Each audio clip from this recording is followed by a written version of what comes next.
नमस्कार, मैं मोहम्मद शेर अफगान खान, सहायक आपदा प्रबंधन पदाधिकारी नवादा, आपके समक्ष जिला प्रशासन फेसबुक लाइव के माध्यम से जुड़ा हूँ। मेरा उद्देश्य आपसे आपदा से संबंधित जानकारी साझा करना है यहाँ पर। तो सबसे पहले हम यहाँ पे ये जानें कि यहाँ विभिन्न आपदाओं से निपटने हेतु आपदा प्रबंधन विभाग तथा बिहार राज्य आपदा प्रबंधन प्राधिकरण के द्वारा BSDMA के द्वारा गाइडलाइंस तथा एक्शन प्लान निर्गत किए जाते हैं, जिसके अनुरूप आपदा से निपटने हेतु सभी संबंधित विभाग से समन्वय स्थापित कर कदम उठाए जाते हैं, जैसे कि हीट वेव एक्शन प्लान। वर्तमान समय में जैसा कि आप लोग अवगत होंगे कि तापमान में काफ़ी वृद्धि दर्ज करी जा रही है, जिससे मानव, पशु, फसल, झोपड़ी आदि की क्षति काफ़ी ज़्यादा हो रही है। तो इससे निपटने के लिए हम लोगों ने विभिन्न विभागों से समन्वय स्थापित कर बहुत सारी तैयारियां करी हैं जिले स्तर पे, जैसे कि स्वास्थ्य विभाग के द्वारा सभी सरकारी अस्पताल, मेडिकल कॉलेज में लू से प्रभावित व्यक्तियों के इलाज के लिए विशेष व्यवस्था की गई है। पर्याप्त मात्रा में ORS, IV fluid, life saving drugs की व्यवस्था की गई है। साथ ही साथ आइसोलेशन वार्ड तथा बच्चों, वृद्धों, गर्भवती महिलाओं तथा गंभीर रूप से बीमार व्यक्तियों के लिए विशेष प्रबंध किया गया है। सभी अस्पतालों में स्वच्छ पेयजल, शीतल छत समाधान तथा शीतल कक्ष, जिसे कूल रूम भी कहा जाता है, इसकी व्यवस्था करी गई है। अगर हम बात करें जिले में पानी की समस्या से संबंधित व्यवस्था से रिलेटेड, तो चापाकल की मरम्मति हेतु PHED के द्वारा 16 मरम्मति दल का गठन किया गया है, जो कि सभी पंचायतों में जाकर चापाकल मरम्मति का कार्य कर रहे हैं।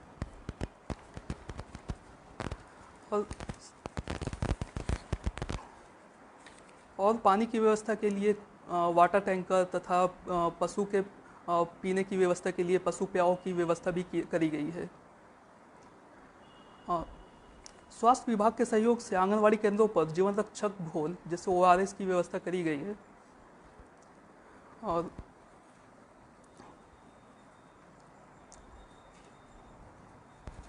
लू में अक्सर ऐसा देखा जाता है कि पशु तथा मत्स्य संसाधन विभाग के द्वारा जैसे वो पशुओं के लिए व्यवस्था के लिए शिविर स्थलों की का चयन किया गया है तथा उनके लिए दवा भी उपलब्ध कराई गई है। अब हम आते हैं, आपसे कुछ साझा करेंगे लू से संबंधित कुछ एडवाइजरी जो कि विभाग द्वारा जारी किए गए हैं। हमें गर्म हवा तथा लू से बचने के कुछ उपाय मैं यहाँ पे आपसे शेयर करना चाहूँगा। जैसे कि हमें प्रत्येक दिन जितनी बार हो सके ज़्यादा से ज़्यादा पानी पिएं, और तरल पदार्थ जैसे सत्तू का घोल, नींबू पानी, आम का शरबत, छाछ, लस्सी आदि का सेवन करें। और क्या ना करें तो चाय, कॉफ़ी तथा अन्य गर्म पदार्थों का सेवन ना करें। धूप से निकलने पर, तो धूप से निकलने से पहले शरीर को पूरी तरीके से सूती कपड़ों से ढक लें, और शरीर के तापमान को, अगर ऐसी कंडीशन होती है कि किसी को लू लग जाती है, तो उस समय हम क्या करें? तो उस समय हम शरीर के तापमान को कम करने के लिए कूलर, पंखे इत्यादि का यूज़ कर सकते हैं। साथ ही साथ ठंडे गीले कपड़ों से शरीर को पोंछें, ठंडे पानी से नहलाएं, रोगी को ORS का घोल, नींबू पानी, सादा पानी, नमक चीनी का घोल पीने को दें। और यदि कोई क्रिटिकल कंडीशंस होती है तो आप नज़दीकी स्वास्थ्य केंद्र का सहायता ज़रूर लें। अब मैं आपसे कुछ वर्तमान समय में आप देख रहे होंगे कि अग्निकांड की समस्या भी में भी बढ़ोतरी दर्ज करी गई है, तो उससे निपटने के लिए भी हमें किस तरीके से सावधान रहना है और क्या क्या उपाय एडवाइजरी जारी की गई है, तो वो मैं आपसे साझा करना चाहूँगा। तो चूल्हे हवा के झोंकों से तेज होने के पहले ही खाना पकाकर चूल्हे की आग को पानी से पूरी तरह बुझा दें। चूल्हे की आग की चिंगारी पूरी तरह बुझी हो, इसको सुनिश्चित कर ली जाए। घर से बाहर जाते वक्त बिजली का स्विच ऑफ ज़रूर करें। खाना ऐसी जगह पकाएं जहां हवा का झोंका ना हो, और गांव मोहल्लों में जल एवं बालू की व्यवस्था कर ली जाए ताकि अग्नि से शीघ्र ही काबू पाया जाए। अब मैं यहाँ पर अग्नि से बचाव हेतु कुछ उपाय आपसे साझा करना चाहूँगा।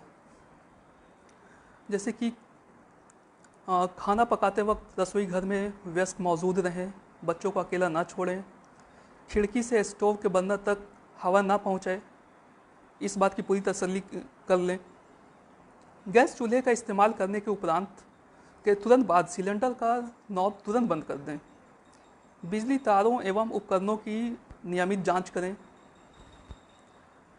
आग लगने पर दमकल विभाग को फ़ोन करें और उन्हें पूरा पता बताएं, और दमकल विभाग जैसा कहे, जैसा सुझाव दें, वैसा आप ज़रूर कदम उठाएं। कुछ यहाँ पे मैं साझा करना चाहूँगा कि क्या ना करें आप अग्निकांड की समस्या से बचने के लिए। चूल्हे, मोमबत्ती इत्यादि को जलाकर ना छोड़ें। साथ ही साथ अग्नि दुर्घटना के दौरान कभी भी लिफ्ट का प्रयोग न करें। गैस की दुर्गंध आने पर बिजली की स्विच को न छुएं, और बच्चों को कभी भी माचिस या आग फैलाने वाली वैसी भी कोई भी वस्तु को उनके पास न जाने दें। अब ऐसा होता है कि अग्नि से कोई क्षति होती है, कोई झोपड़ी जल जाती है, या फिर कोई पशु शेड की क्षति होती है, तो उस वक्त हम लोग आपदा प्रबंधन विभाग हमारा अनुग्रह अनुदान राशि उपलब्ध करा देता है। तो उससे संबंधित मैं जानकारी साझा करना चाहूँगा कि आपदा से प्रभावित परिवार हेतु SDRF अर्थात राज्य आपदा रिस्पांस कोष से 7,000 प्रति परिवार GR, जिसे अनुग्राहिक राहत की कहा जाता है, उसकी राशि तथा साथ में बर्तन के लिए 2,500 रुपये, वस्त्र के लिए 2,500 रुपये भुगतान करने का प्रावधान है। अग्निकांड से राज्य के कृषकों को की खेती में लगी फसल अथवा खलिहान में जो नुकसान होता है, तथा मकान झोपड़ी की भी जो क्षति होती है, तथा पशु की क्षति होती है, उससे संबंधित अनुग्रह अनुदान की राशि की भी भुगतान करने का प्रावधान है।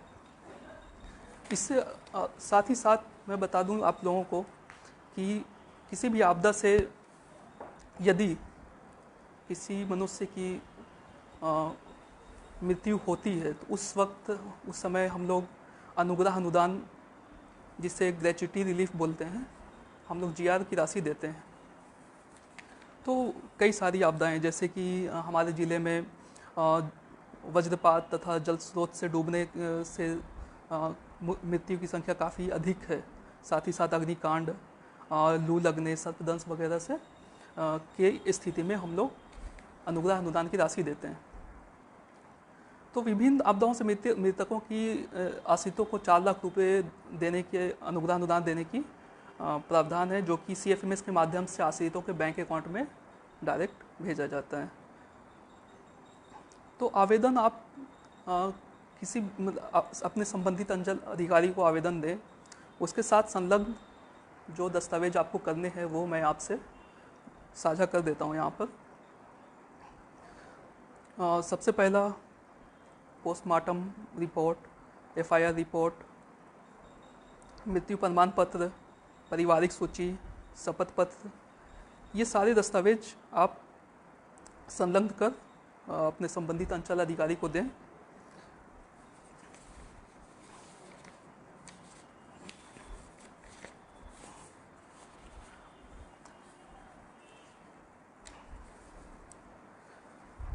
और मैं आपको यहाँ पर कुछ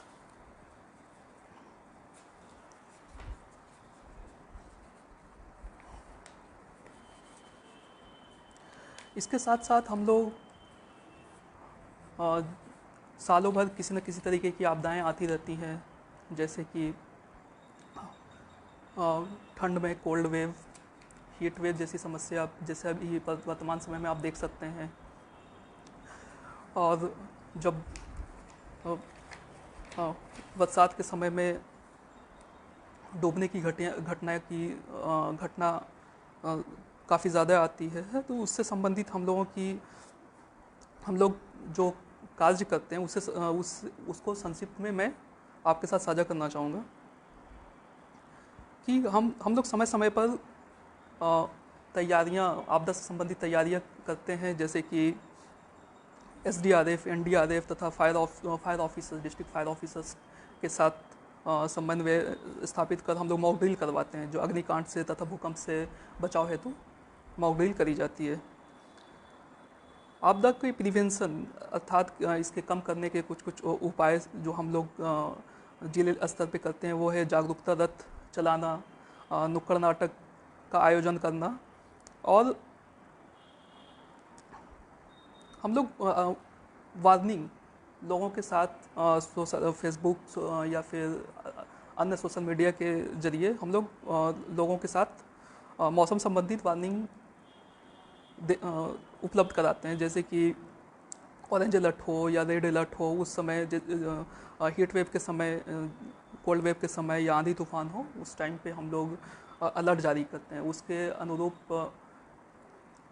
हमें जो एक्शन प्लान है, जो कि बिहार राज्य आपदा प्रबंधन पदाधिकारी BSDMA के द्वारा जारी किया गया है, तो उसके अनुरूप हम लोग एक्शन लेते हैं। साथ ही साथ मैं आपके साथ साझा कर दूं कि हम लोग किसी भी डूबने के समय जो हमारी रिस्पांस होती है, मतलब डूबने से बचने हेतु हम लोग SDRF टीम के ज़रिए लोगों को बचाने का कार्य करते हैं। साथ ही साथ फ्लड जैसी सिचुएशन में हम आस चिन्हित आश्रय स्थल पर लोगों को कम्युनिटी किचन की भी व्यवस्था करी जाती है। और किसी भी तरीके की जानकारी के लिए आप जिला आपातकालीन संचालन केंद्र से आप कांटेक्ट कर सकते हैं, जिसका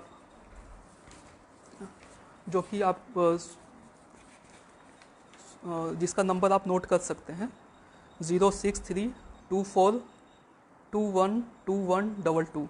धन्यवाद।